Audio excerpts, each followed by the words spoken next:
And get started with our session today. So welcome everybody. My name is Lexi Langiri. I'm the Quality Initiatives and Professional Development Manager here at the ELC. Today we are going to be doing emotional skills part 2, specifically looking at some self-regulation and anger management today.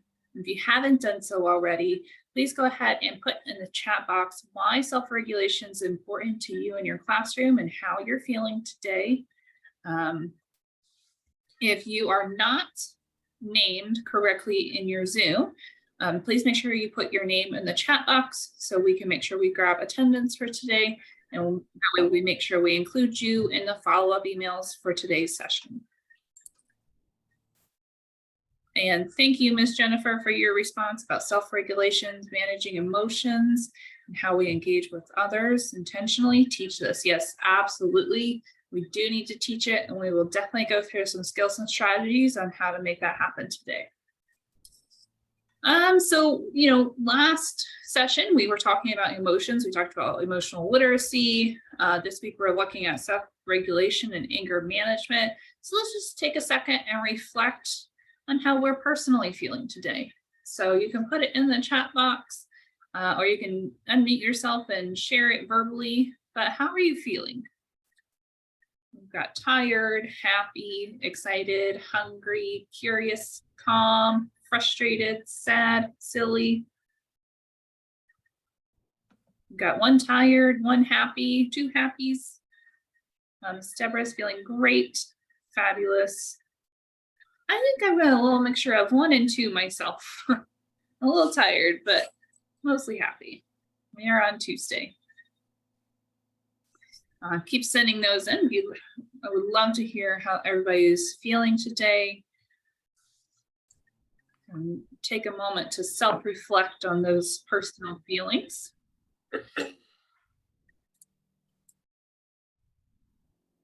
Happy and tired. Great. Happy. Awesome. All right, if you guys are just joining us, we are using this picture on the slide and just doing a quick self-reflection on how we're feeling. So you can put it in the chat box, or you can verbally respond. We've got some happies and tireds. All right, keep sending those in. I'm going to be watching for them in the chat box. And we're going to go ahead and get started. And Miss Ashley's happy. Awesome. So today, like I said, we're going to be in emotional skills part 2, self-regulation and anger management. Again, my name is Lexi. We also have on the call with us today Miss Liberty, who's one of our coaches, and Miss Shy, who's another one of our coaches. Miss Shy will be helping to facilitate today's session, so feel free to drop things in the chat box if you have any questions, comments, concerns. And Lexi, I also put in the chat box the PowerPoint for our presentation today.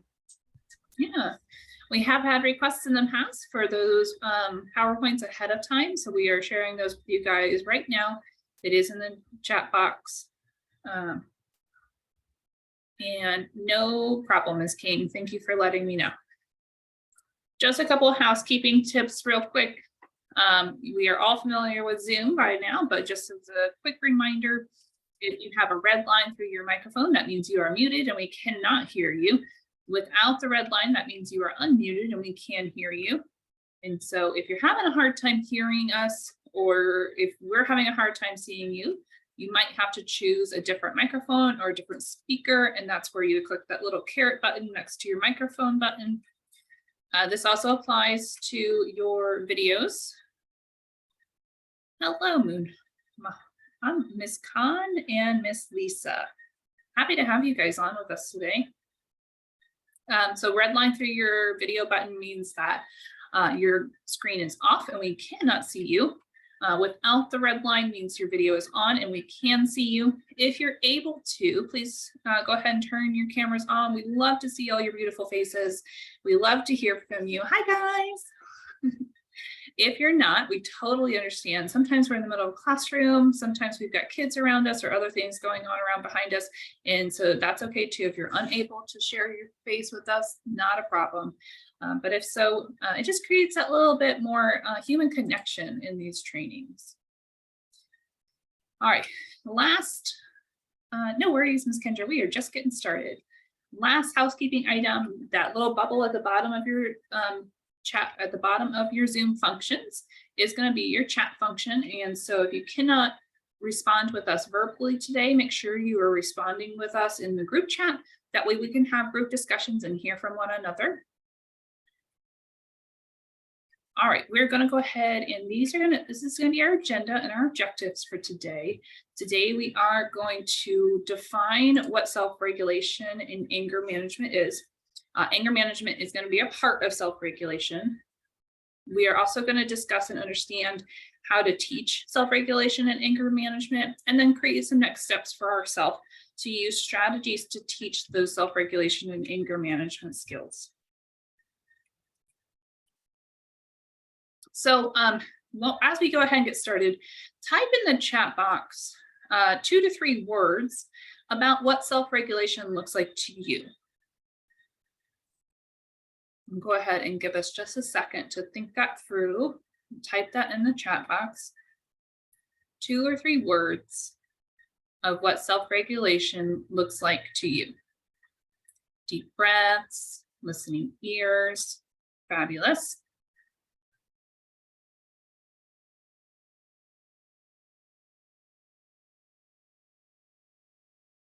Choosing to play somewhere else. Yeah, certainly if the child is not able to play with their peers, making sure that they choose somewhere else to play so they don't get frustrated.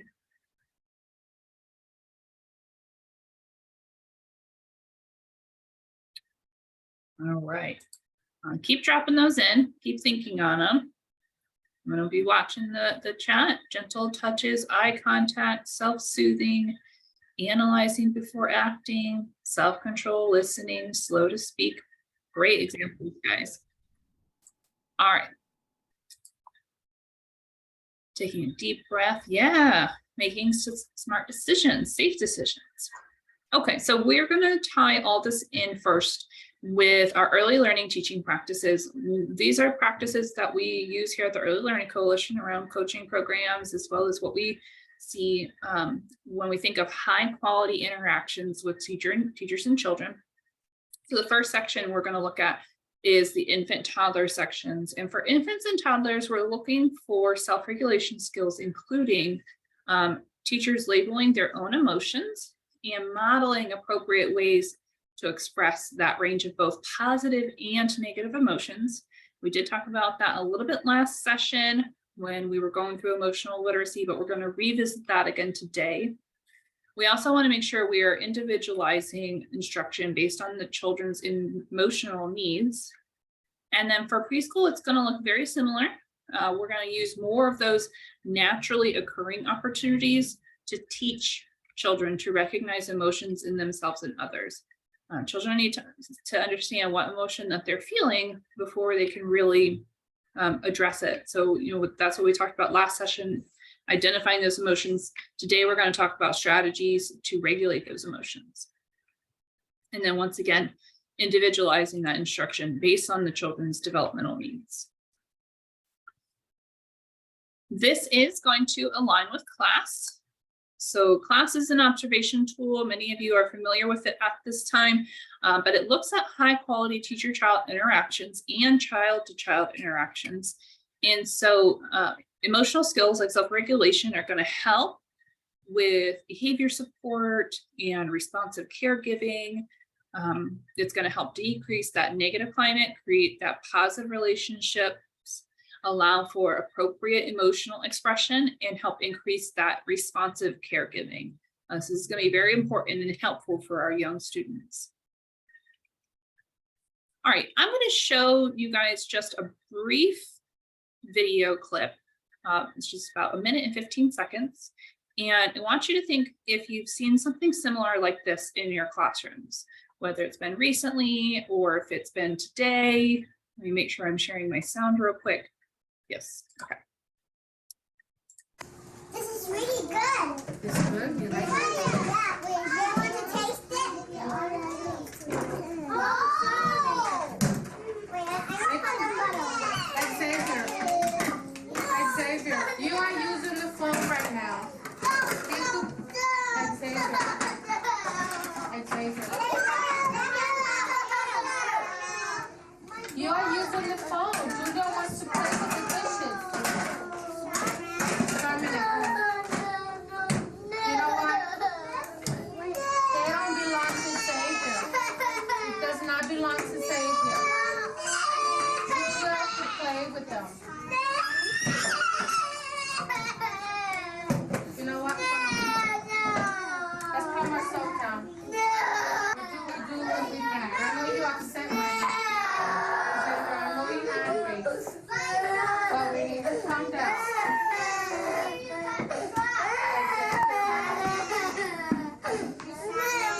When you calm down, we can talk. You have to calm down first. You want to go back to home living? You have to calm down. Okay. By a show of hands, how many of you have seen something like that in your classroom today or yesterday or recently? See a couple hands up. Yeah. So this happens. Oh goodness. Congratulations, Ms. Kendra. Just saying. So yeah, many of us have seen this recently or today where we've just had a kid who has really just not responded very well to the expectations of the classroom, or a peer has done something that they don't, enjoy, and this is gonna start looking like a meltdown. So we're gonna look through some strategies today and see how we can address behaviors like this. So thanks for all your hands up. I appreciate it. I'm gonna go ahead and lower the hands again. Let's see here. And okay. Awesome, Allison. Okay. Perfect. And we're going to watch this clip again later on in today's session to see how this teacher applies some of these strategies. So first things first, we're going to look at the definition of self-regulation. And so many of today's information and definitions and practices are based off of the pyramid model. Pyramid model is a structured support system to teach children social emotional development. And so with self-regulation, they define it as the ability to recognize and manage their emotions and behaviors in different settings and activities. So, children being able to recognize physical changes they see in other people or physical changes that they feel within their own bodies to tell them about how they feel in a particular environment or situation. We also know that emotions change across different settings and different activities. So, for example, how a child responds to having a toy taken away by a sibling might be different than how they respond from a classmate taking away a toy from them too. So we want to help with that self-regulation when they start to feel that hot feeling in their body and that their mouth is turned down. We want them to acknowledge that they're feeling angry, and then we're going to give them the skills and strategies to regulate that feeling of angry before it results in hitting, biting, punching, pulling, pinching, all those kind of more challenging behaviors.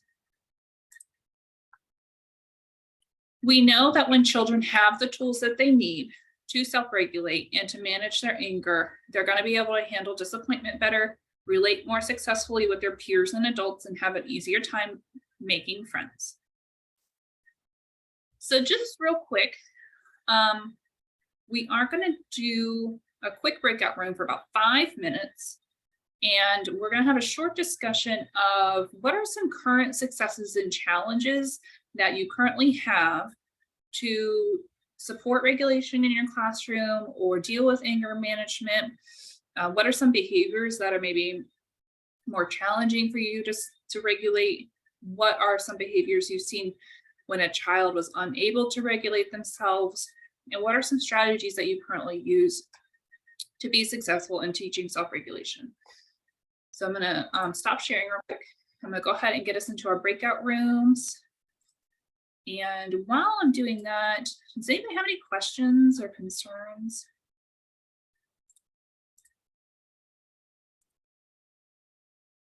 Okay. Nothing in the chat so far, but I've also included those questions in the chat. Thanks, Shai.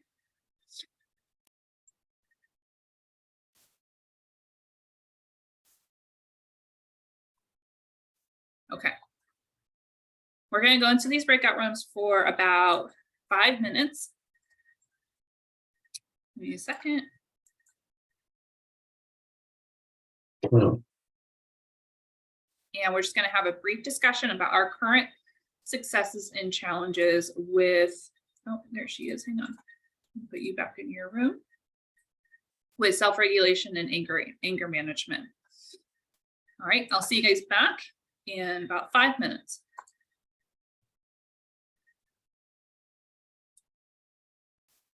We are recording again. I know we are having some great conversation in our breakout rooms. I know my breakout room, I'm going to go through this real quick. We don't need that because everybody was able to work.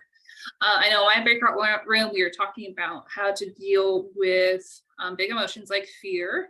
And Miss Lakeisha said she had an example about where she modeled herself saying like she was feeling angry and she needed to take a break and she needed to take a deep breath so she wouldn't yell. So making sure that we label our own emotions and model our strategies for the children. It's important for them to see real life examples, even at the teacher level, for them to see those skills and see how they work. How was the group discussion in the other 2 rooms?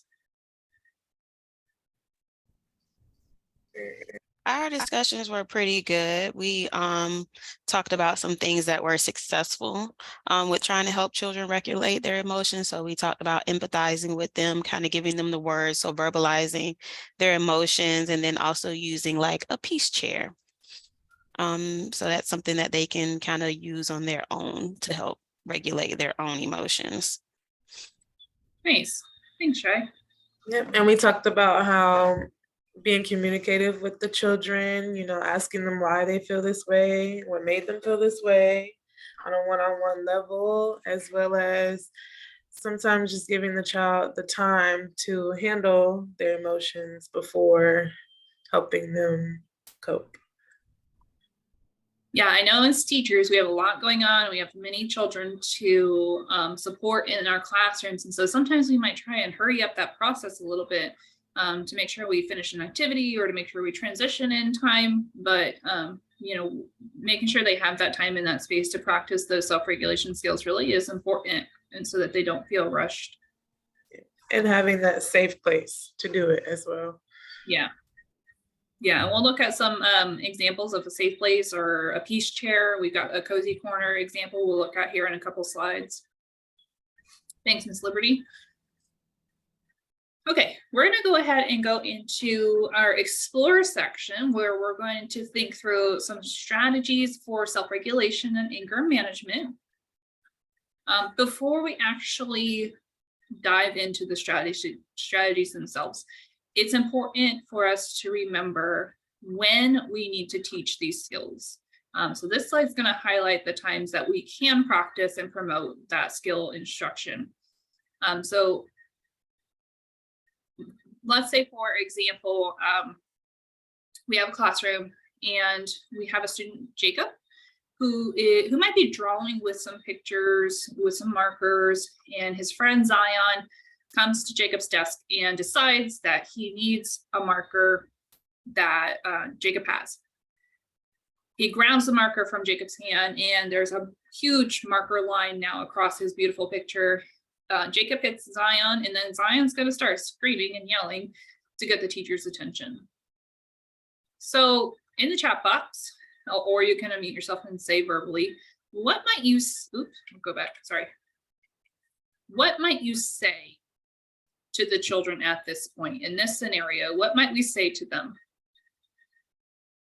You can put it in the chat box or unmute yourself.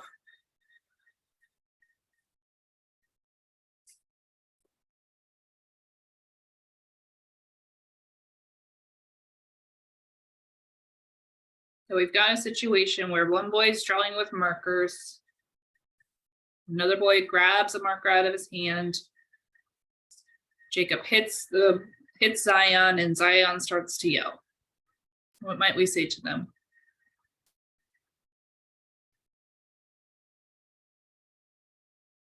We could probably remind them about taking turns, point out how one child is feeling and why. Right. We also might hear things like, use your words, or say you're sorry, or ask nicely if you want something. Calm down. Can you hear me? Yep. Okay, I'm sorry. There's a meeting behind me, so I'm going to try to speak while I can. I think that if you're intervening at this point where the action has already taken, like the behavior has already taken place, and we're responding afterwards, me as a teacher, my initial response is going to be to promote calmness before anything. So Right. it's going to be hard for the children to use their words or do those things if everyone's freaking out. So the first thing that I think that needs to take place is everyone needs to be calm. I put it in the chat box during the meeting, but I went to a conscious discipline training a long time ago where I was instructed to give children water. And so that is my go-to for every child in the whole building. I give them a cup of water, and they immediately have to calm down. The water promotes that. Yeah. And so once everyone is regulated, it's a lot easier to go through the scenario and talk with everyone about what's going on. And intentionally ask them. Like, I think that matters. Sometimes I think as teachers, we're like, have a lot to do during the day and we don't stop to ask, what would you have done differently? Or look at this child's face. How do you think they feel about the fact that you just took their marker? And just walking them through the steps. Sometimes I think they need to see the other child's shoes for a second to understand regulation. That part of it is taking a breath and recognizing how your actions impact others. Right.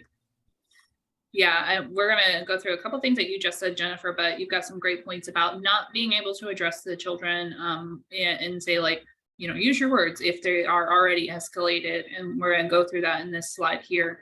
Thanks for sharing your idea about the water. That's a great idea, a great example of a self-regulation technique. We did have some in the chat box. Ms. Allison said, I know you feel angry, but we need to take turns, give them the vocabulary to be able to use their words, let the children know it's not very nice to treat our friends like that. Let your friend know you're sorry. I'm so glad you both came to school. Hug if appropriate. Let's see if we can work this out. Yeah.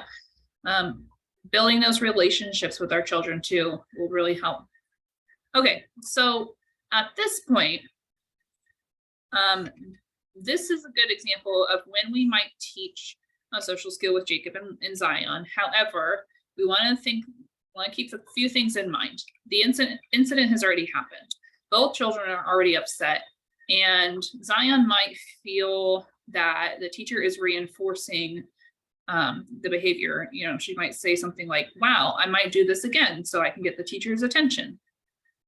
So we want to think about approaching situations like this as a teachable moment, but thinking through that when we are in a crisis moment, that is not the time to teach new skills.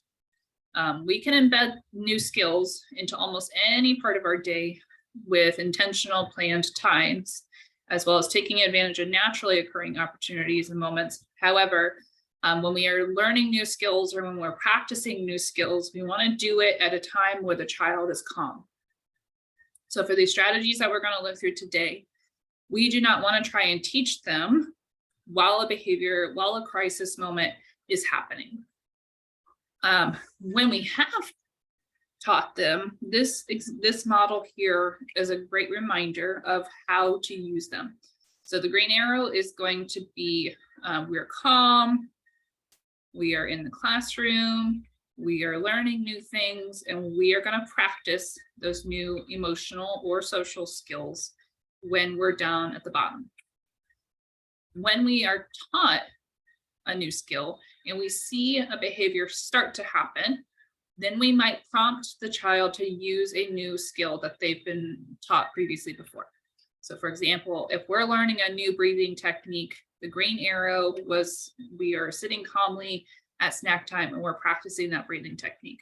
We see Jacob grab that marker from Zion, and the purple arrow, we're going to prompt him to say, use your words, or ask for it back, or do we need to get a timer? We'll look through some strategies here, but we would prompt the child as it starts to escalate. At the height of the crisis, we do not want to teach brand new skills to children. They are not going to be receptive. They're not going to be emotionally in a good space to learn something new. So we are going to not teach there. And then finally, after an event happens and the children have calmed back down, then we can also try at that moment to try and teach a new skill, whether it's breathing, whether it's asking for help. We'll look at other strategies that can be taught throughout the day. Does anybody have any questions about when we teach new skills?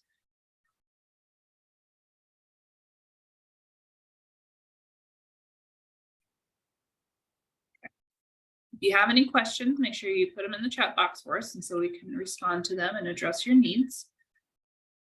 And just to reemphasize, our green arrows are going to be when we want to teach those new skills. All right, so we're going to go into how can we help children self-regulate. We're going to look at a couple of strategies here on this slide. This is going to be a list of ways that you as teachers can help children to learn self-regulation. We teach the following strategies when children are calm and engaged. The strategies can be used when they need to calm down through use of visuals or prompts. So we might have things posted up in our classroom, or toys or items that we can prompt the children to use after we've taught them these skills. So the first one is going to be validating feelings. So we might say something like, I know you're feeling sad because your mom had to go to work. You must miss her so much throughout the day. I'm here to help. How can I help you? So really, validating, acknowledging whether they're sad or mad, acknowledging how they're feeling and why they might be feeling that way. If they're older, you might even encourage them to have a conversation with you about why they might be feeling that way. The second strategy here, labeling actions, feelings, and emotions. So this is going to help assist children with the language that they need to label their own actions, feelings, and emotions. And by us modeling it, they learn the language that they need to express themselves. So for example, I see you're crying. Are you feeling sad? Or I see your mouth is turned upside down and your eyes are all furrowed. Are you feeling angry? Helping them identify those emotions and label them. The third strategy we're going to see here is providing positive feedback in response to when the child is regulating their behavior. So, really encouraging and praising when they're regulating their emotions correctly. So for example, you're crying because you're feeling sad right now. It's okay to cry. That's how we get the sadness out. Good job showing your sadness.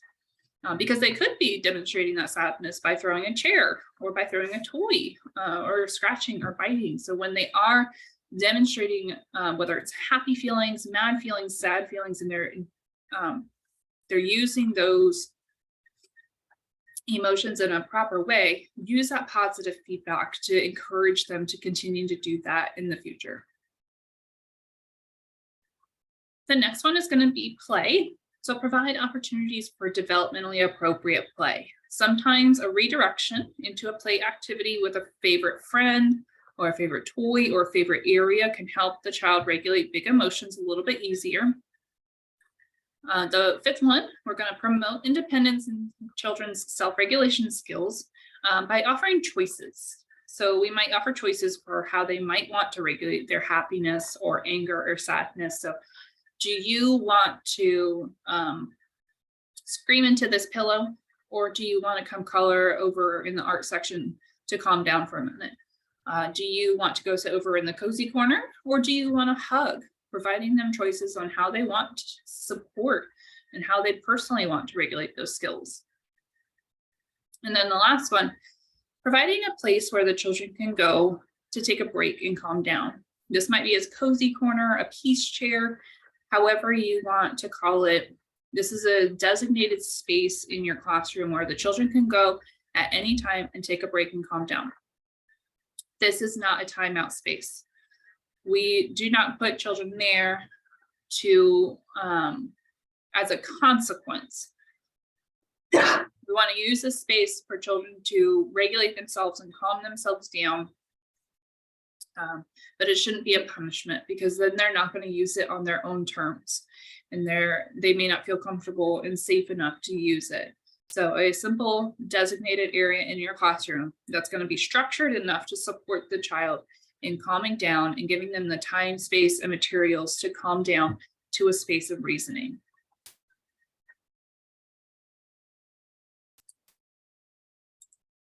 All right, we've got a couple more here for other strategies that we're going to look at.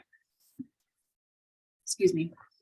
Our first one's going to be Tucker Turtle, and we have a resource that we'll be sharing with you guys on Tucker Turtle. Tucker Turtle is a fabulous social story that teaches children that when they're feeling upset, when they're feeling angry, that they're going to stop, they're going to tuck their head up into their shirt, take a couple of deep breaths, and when they feel calm, they're going to come out and they're going to start thinking of solutions. So that gets them to acknowledge that they need a timeout, giving themselves the break that they need before they make any wrong decisions or engage in any challenging behaviors, and then calming themselves using some breathing. And then when they feel calm, they're going to be able to come back out and think of some solutions. Number 2 on the strategies here, deep breathing. We have some breathing cards that we can share with you guys as well. And these might include some belly breathing. We have different animals. We'll share with you guys on some breathing strategies that are related to animals, like jellyfish. And that gives the children a visual and to prompt them to use that breathing technique. Again, that positive feedback, encouraging children when they are self-regulating appropriately. We have some visuals. I'll show you some examples here in just a couple slides. So a relaxation thermometer might show, where a child's at when they're angry, and then they are going to calm down to be a little cool. Calm down jars. I've seen a lot of different ways that people put these in their classrooms. Some of them have glitter in them. Some of them have like oil and water in them. The children can shake them up and wait for them to settle back down, and then they can come out of a space. Cozy corner is our designated area for a safe space. And then, make it fun when you're teaching new skills. Have some games that you play with them in order for them to learn these new skills. These games might also include a fast, slow, or stop and go games. So teaching the children like red light, green light, where they have to run when you say go, or stop when you say red. And that helps them just kind of learn and make it fun. You can do a bunch of different games with self-regulation, and we can provide you with some examples if that's something that you would like support on. Does anybody have any questions so far? And Shai is sharing the resources in the chat. We'll also be sharing those in the follow-up email after today's session.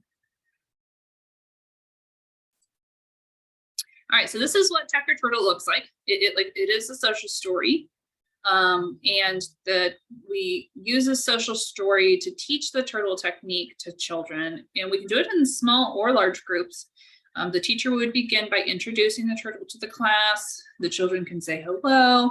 There's also sometimes a turtle puppet that can be used with him, with the story itself. And the story talks about how he got upset in school, and then he demonstrates by stopping, taking a couple deep breaths, and saying to himself, I can calm down and think of some solutions to solve my problem.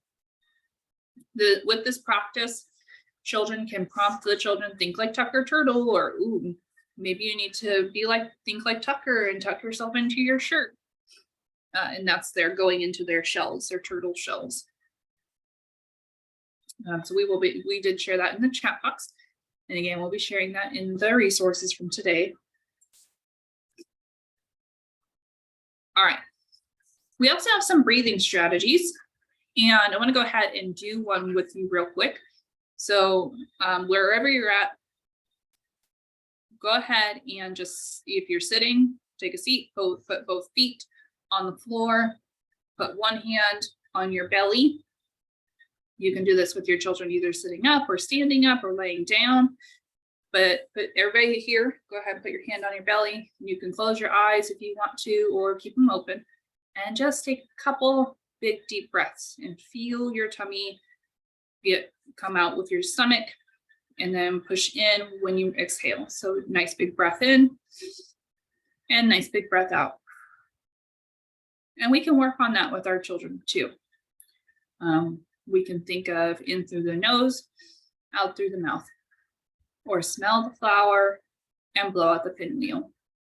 And sometimes we might even have to practice that ourselves too. We're having a challenging day. Use that belly breathing. Put your hand on your stomach. Nobody else will know what you're doing. So we've shared we'll have some breathing strategy cards as a resource for you guys. The Smell the Flowers in the chat box. The Prism calming cards are also some great breathing strategies. Those are in the chat box too. Circling back around to positive descriptive feedback, this is going to help encourage behaviors we want to see.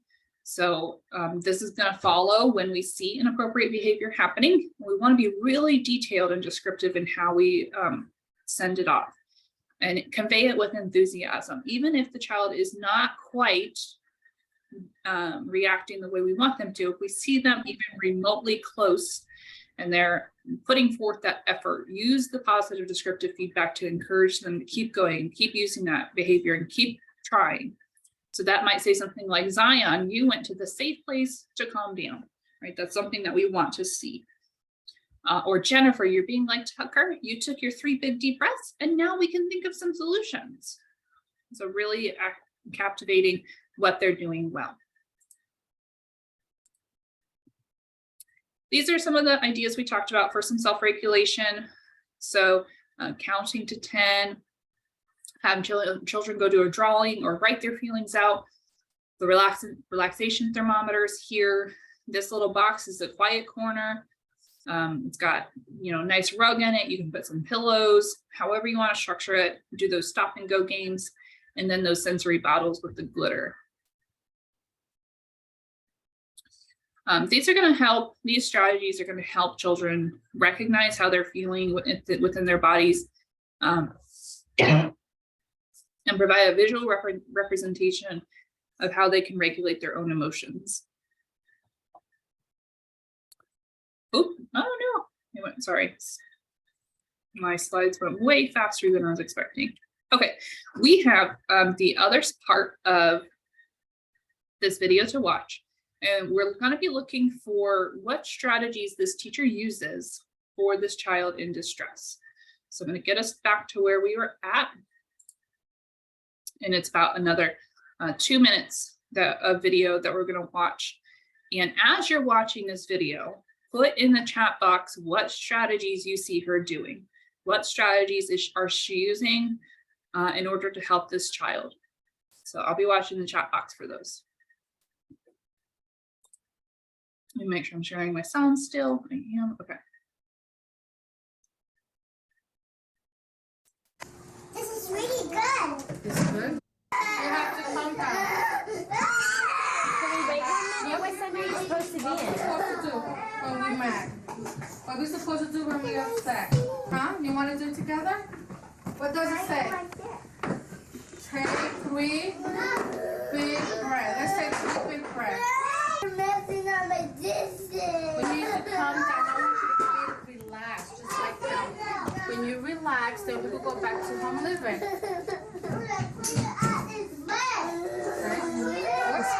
What is he asking you to do? You want to do like Taco Turtle? You want to talk to Taco Turtle? What does Taco Turtle does? Yeah, he hides on the shelf, and then what he does to calm down? He said 3 big breaths. You want to take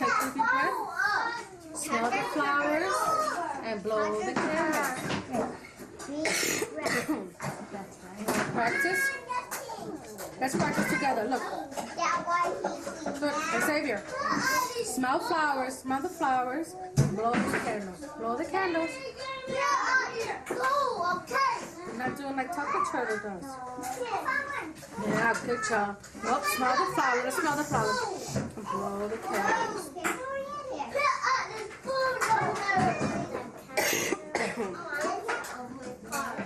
Okay, when you all come down, you let me know that you're ready to go back to home living. But before we go back to home living, yeah, that's right. What we need to do in home living? Share the toys. And what else we need to do in home living? Use what? Use what? Use our words, right? Nicely. Are we ready to go to home living and play nicely? And share the toys and use our words? Okay, nice. Everyone is going to play with the toys, Xavier. Everyone. No, the dishes belongs to everybody. See, now you're happy again. I like when you're happy. See, when you're happy, everybody's happy, Xavier. I like to see you smile. Let me see that smile. Let me see that smile.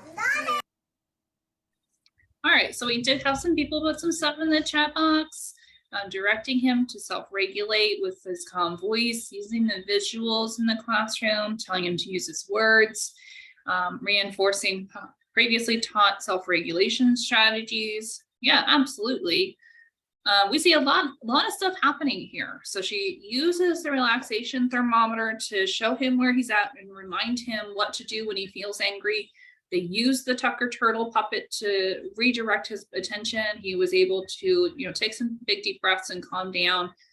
She reminded him of the behavior expectations before they transitioned back to the kitchen area. She also provided that positive descriptive feedback when he got back to the kitchen area to encourage him to continue to use his behaviors as she expected him to.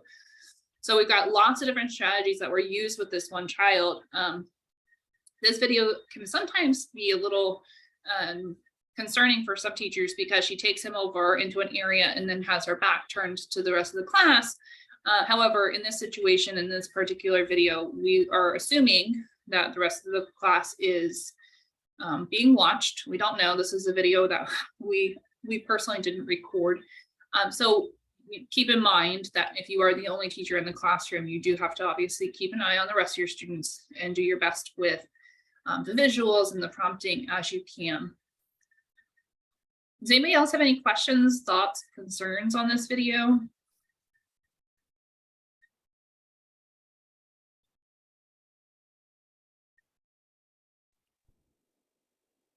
Do you have any suggestions if the kid, she does all the techniques that she can and the kid doesn't calm down?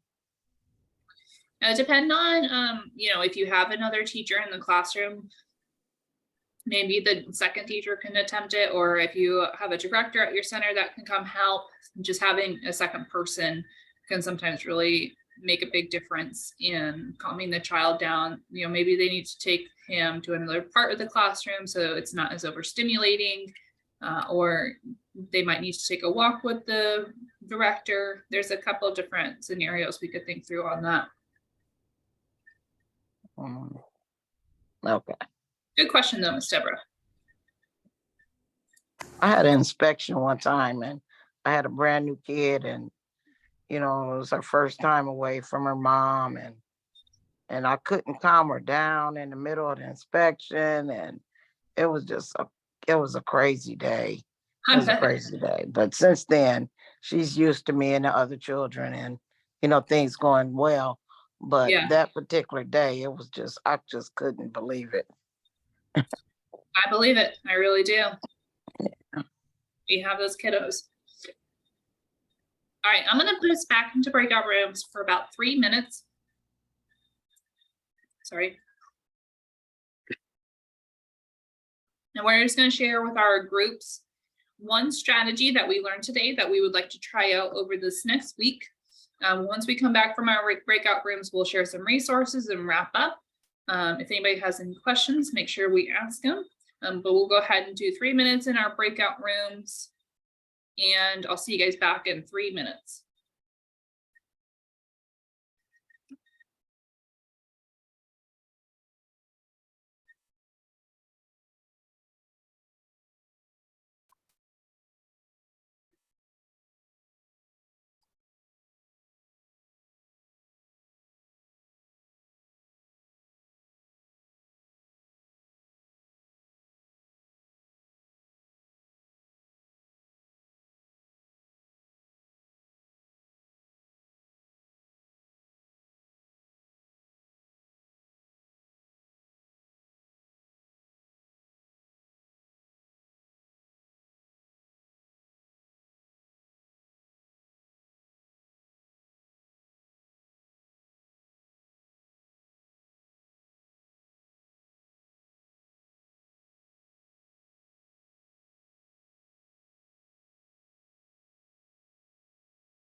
All right, we are wrapping up here. Let me finish our recording. Okay. So we had some great conversation in my room about using the Tucker Turtle social story, as well as modeling our own self-regulation. How was the group discussion in the other rooms? Let's see, we talked about, when you do have a child who's unable to regulate their feelings, it takes away from the other children. The teacher needs to, turn their focus to the child. And as a director, I got feedback on how Miss Evelyn, if you don't mind me saying, will kind of visit the classrooms. And if there's a child that needs help regulating, she'll take them for a walk and bring them back. Yeah, that administrator support can definitely make a big difference for teachers. Thanks for sharing, Miss Liberty. I'm sorry, I just realized I didn't do the second breakout. Oh, you're good. Some extra feedback. All right, we're going to go ahead and share some resources with you guys. So today you're going to be getting about 5 resources. We've got the calm down poster. We've got a resource on using a calm down area at home, the Tucker Turtle social story, the smell the flower breathing strategy, and some prism calming cards. Those are all going to be shared with everybody in the chat box, and we're also going to send them in today's follow-up email as well. We're going to go ahead and wrap up. Let's see here. Oh, and Chai is dropping those in the chat box now. So today we defined self-regulation as the ability to recognize and manage emotions and behaviors in different settings. We discussed why teaching those skills are important. We shared some strategies, including Tucker Turtle, deep breathing, positive feedback, visuals, and games. And then we discussed some next steps for our program-wide action plan. So we're going to go ahead and wrap up. Again, my name is Lexi. We also have Ms. Shai and Ms. Liberty on the phone with us today. So feel free to reach out to us if you need any supports on creating visuals, creating calm down corners, creating whatever you might need in order to support your children with that self-regulation and anger management. We are going to go ahead and drop the evaluation link in the chat box. And this is how you get your in-service certificate. When you fill out the evaluation, whichever email address that you provide in that evaluation is the email address that the certificate will automatically be sent to. If you don't find it in your inbox after submitting the evaluation, check your spam box. Sometimes it does jump in there from time to time. This is my contact information though. If you have any questions, concerns, needs, please feel free to reach out. We are here to support you all. But that is all I have for you for today. Does anybody have any last minute questions, concerns, or needs?